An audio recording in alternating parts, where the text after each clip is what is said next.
I guess I wanted to talk about depression, teenage suicide, finding no meaning in life, that sort of happy stuff, I guess. I have a question for you. Do you like Billie Eilish's music? Do you like her? Gotta be honest with you, at first I thought that just another kid, just another Justin Bieber type situation. Of course, that the song "Bad Guys" is a pretty banger when it came out of the radio. I mean, it's dum bum ba dum bum bum. Other than that, I didn't really give her music any other thought. I thought her volume was a bit low and she was like mumbling into the microphone, and it was a bit depressing.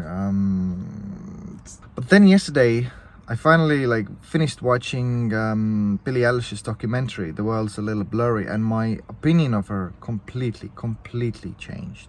And this is how important it is to keep an open mind about things. For sure. This documentary is an amazing opportunity to look into somebody's life who is so authentic, so raw, so emotional, so unapologetically not afraid to be herself. Like, her thing is that she doesn't even want to make any statements about mental health.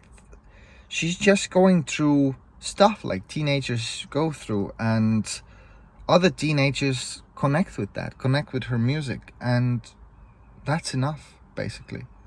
Let me ask you this. What is your favorite music? I always found myself to be pretty broad with my music taste. Honestly, I love almost every type of music. Classical music, hip-hop music, trap music, techno music, blues, jazz, freaking liquid dubstep, heavy metal, death metal, lo-fi, electronic swing, reggae music, country music, Irish folk music. What I really don't like for some reason is pure house music.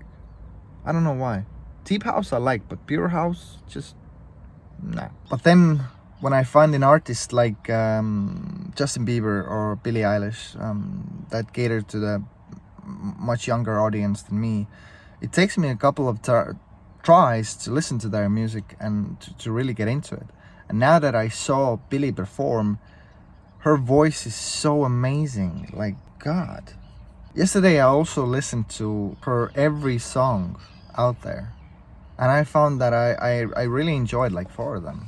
And why I'm telling you this is, like, these artists that are really popular, it's so popular to hate them as well. I have a lot of friends who just casually make jokes about Justin Bieber and stuff, and I guess I did as well in the beginning. But then I always remember that these are hardworking people. They've gone through a lot of stuff, like Miley Cyrus, and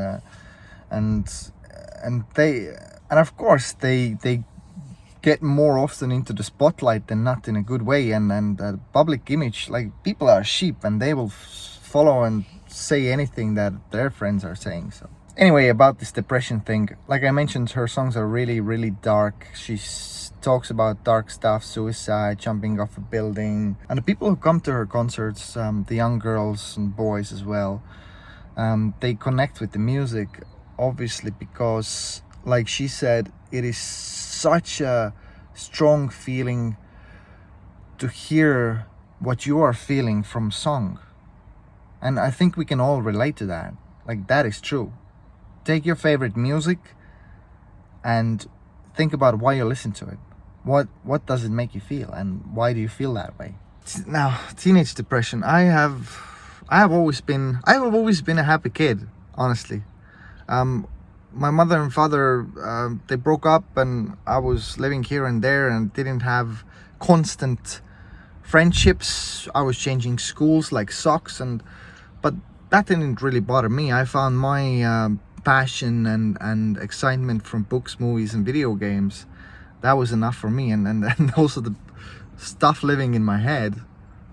Thanks stuff. So during my younger years, I was confused, for sure. You are in school when you really desperately want people to like you for who you are, and you don't really have the proper direction where you're going in life, and that is a scary time when somebody tells you that you're ugly or you're stupid or you don't belong here with us, and then you're your whole world collapses and you just don't find any meaning in life. But some of these people, they feel this void. They have everything. They have the parents and friends, and they still hear the calling of the dark black void where there is no emotion, and they just want to cut themselves to feel something, anything. I've had people in my life, in my schoolmates, who came to school with the cut marks on the wrists all the time, and they talked about, suicide quite often.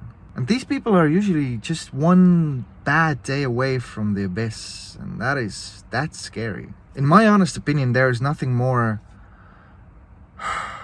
sadder than a beautiful soul, beautiful potential wasted just because, one bad thought too many. When I was like 22 or 23, I remember, since I want to think about universe and stuff quite often, I realized as well how pointless life kind of is. I think I found nihilism. Nihilism is the idea that nothing really matters. It's the opposite of camp, where, a lot of people have religion to give them the meaning, the God and heaven and all that stuff. Then there are atheists who just don't believe in anything, but they're also happy. But then there are nihilists who just think that absolutely everything is pointless. And then I found optimistic nihilism, which is like looking at the world as glass half full. Well, here I am now, and this is pretty amazing. There's pretty good stuff here, like I said, friends, movies, books, video games, and they are enjoyable. And then, if there is no meaning in life, then at least, enjoy them and have fun at it while you're here, right? But that doesn't change the fact that there are people out there who are feeling the constant darkness in their souls, and they don't know why. They would choose not to feel that, I'm pretty sure.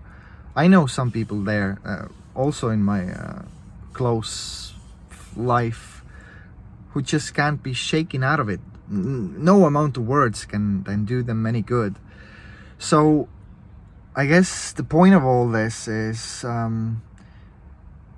you just have to feel it. You just have to feel it through. It's like a storm that we are going through, and usually most of the people go through it when they are at the age of 14 to 20, I guess. That's where the storm is the greatest. And if the music can guide you through it, just know that there are other people out there feeling the same things, then that is quite powerful. And that's what Billie Eilish's documentary is, I think, about. It is there to serve us with the thought that she's just a girl who's very young, who's thrust into this chaos of a world which is so blurry, just pain and performances and faces of strangers all the time, and she's trying to make the best of it. She's doing that because she knows that she kind of has a mission. She knows that there are a lot of people who respect and love her just because she makes them feel the same way that she feels, and they're collectively together, and they can be there to support each other, even though they are many thousands of miles away from each other. And that is freaking beautiful. And I think everybody should see it and think about it just for a little while. We can't ignore this stuff because, mental health is a big issue around the world. And I used to also thought that, hey, what's the big deal? Just meditate, do yoga, watch happy stuff, happy thoughts, and then it will go away. But it's not that simple. When you grow up, you realize the world is a bit more complex, and you can't just decide from a snap that's, oh, this guy is like this way and that girl is like that way. You just have to dig a little deeper and have an open heart. And that's what I urge you to do. So please tell me, do you like Billie Eilish? If not, then why? Would you consider watching that movie, just opening up your eyes a bit more? And I hope that you never have to feel anything like that, or any of your loved ones ever have to stay in that darkness for too long. Just a little bit time spent there is good. You can appreciate your life more, but don't stay there for too long. All right, well, catch you later then. Thank you for watching. Love you all.